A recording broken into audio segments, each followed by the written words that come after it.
संगमेश्वर तालुका सावर्डे येथील कृष्णा विठ्ठल पालये यांच्या घरातील कोंबड्यांच्या खुराड्यात बिबट्या शिरला आणि अडकला। सकाळी ही बाब लक्षात आल्यानंतर वन विभागाने खिडकीच्या तोंडावर पिंजरा लावला आणि दुसऱ्या बाजूने खिडकीच्या पट्ट्या काढल्या। त्यानंतर लगेच बिबट्या पिंजऱ्यात शिरला। नर जातीचा बिबट्या 5 वर्ष वयाचा होता। बिबट्याला पकडण्यासाठी वन विभागाचे अधिकारी, वनरक्षक आणि ग्रामस्थ यांनी प्रयत्न केले।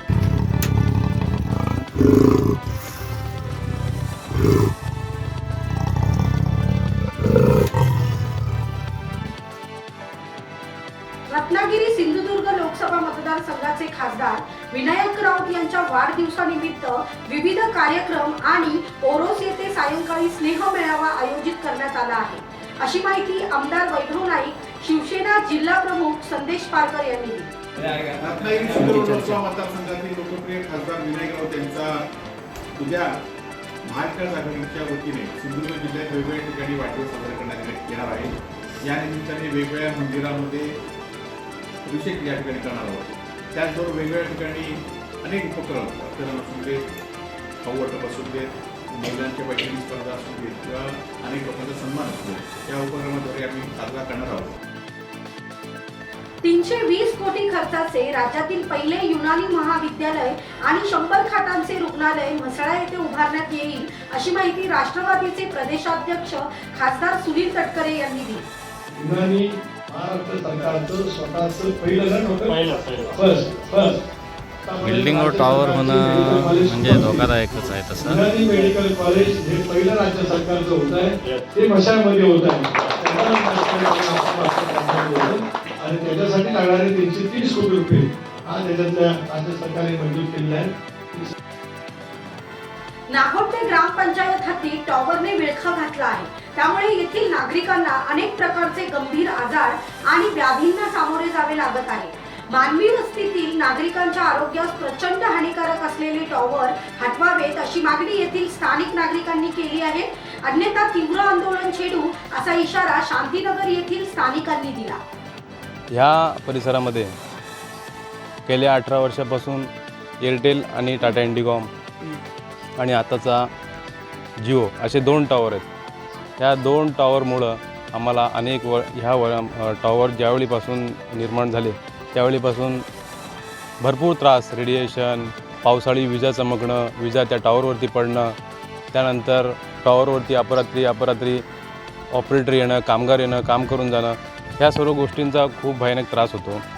तिसरा टॉवर हा जो होतो आहे त्याच्यामुळं आम्हाला रेडिएशनचा, लहान मुलं आहेत, रेडिएशनमुळं कॅन्सरचा त्रास होऊ शकतो। बाकी नवीन जी घरं बनत आहेत, लोक टॉवरमुळे यायचे इथे राहण्यासाठी टाळतील।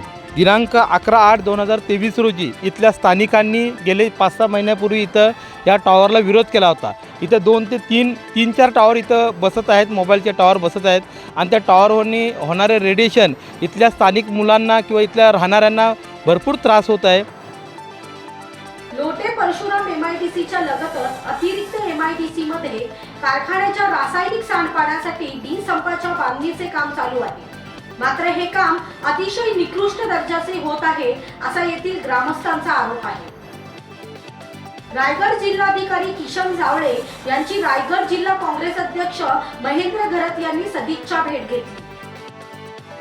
अलिबाग तालुक्यातील बोलणी येथील विधी शाखेची विद्यार्थिनी प्राप्ती कोळी अन्यायग्रस्त महिलांच्या समस्या सोडवत असून विविध स्तरातून तिचे अभिनंदन आणि कौतुक होत आहे।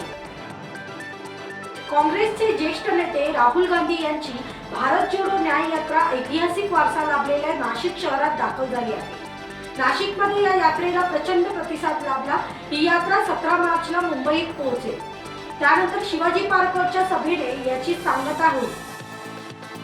ओल्या कचऱ्यावर प्रक्रिया करण्यासाठी बांदा ग्रामपंचायतीचा गोवर्धन हा प्रकल्प पूर्णत्वास येत आहे। हा प्रकल्प व्यवस्थितरित्या चालवण्यासाठी सुका कचरा आणि ओला कचरा वेगवेगळा असणे आवश्यक आहे। त्यामुळे ओला कचरा स्वतंत्रपणे वेगळा संकलित करण्यासाठी बांदा ग्रामपंचायतीच्या वतीने बांदा ग्रामस्थांना घरोघरी कचरा कुंड्यांचे वाटप करण्यास आरंभ करण्यात आला आहे। प्रत्येक वॉर्डमध्ये या कचरा कुंड्या देण्यात येणार आहेत। आज हे डस्टबिन वाटप करत आहोत। तर प्रत्येक वाडीतल्या घरामागे आपण एक डस्टबिन देणार आहोत आणि त्यात ओला कचरा वेगळा करून आणि आपल्याकडे जो पूर्वी असलेला जो डस्टबिन आहे त्यात सुका कचरा वेगळा करून आपण पंचायतीला सहकार्य करायचे. त्यासाठी आपल्या दारोदारी गाडी फिरवली जाणार आहे आणि आपल्याकडे 3 गाड्या ऑलरेडी आलेल्या आहेत.